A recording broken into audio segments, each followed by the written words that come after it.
Сәлем достар, ойлантап арнасына қош келдіңіздер. Бүгін сіздермен 10 қызықты дерекпен бөлісетін боламыз. Ал ендеше кеттік. Адам миы секундына 50 мыңға жуық ойды өңдей алады. Бірақ олардың басым бөлігі бейсаналық түрде жүреді. Бұл мидың ақпаратты сұрыптау және жылдам шешім қабылдау қабілетін көрсетеді. Мидың энергия тұтынуы барлық ағзаның шамамен 20%-ын құрайды. Сатурн күн жүйесіндегі ерекше ірі планета және оның айналасындағы сақиналар мұздан, шаңнан және тастардан тұрады. Бір күн Сатурнда 10 сағат 42 минутқа тең, ал оның күнді толық айналып шығуы 29 жылға тең. Құмырсқалар жер бетіндегі ең ұзақ өмір сүретін жәндіктердің бірі. Олардың миы миллиондаған нейрондардан тұрады. Бұл оларға топтық жұмыс арқылы күрделі тапсырмаларды шешуге мүмкіндік береді.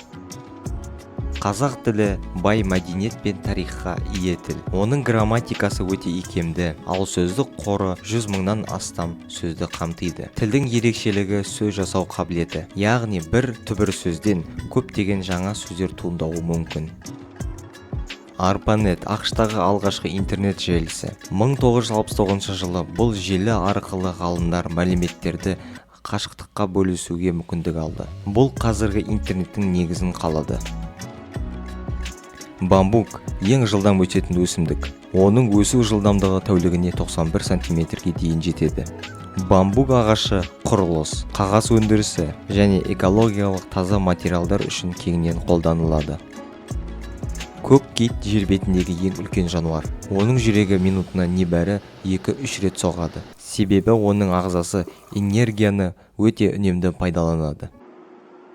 Адам терісі ағзаның өзін-өзі қорғау қабілетін бір көрінісі. Ескі жасушалар өліп, олардың орнына жаңа жасушалар басады. Бұл процесс жараларды тезірек жазуға және теріні сыртқы әсерден қорғауға көмектеседі.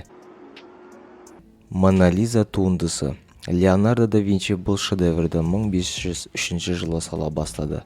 Ол картинадағы кейіпкерлердің эмоциясын ерекше дәлдікпен көрсету үшін жылдар бойы жұмыс істеді. Картина бүгінгі күнде әлемдегі ең танымал өнер туындысы. Айдың бетінде атмосфераның болмауы іздердің ұзақ сақталуына мүмкіндік береді. Мысалы, 1969 жылы айға қонған астронавтардың қалдырған іздері миллиондаған жыл бойы сақталады.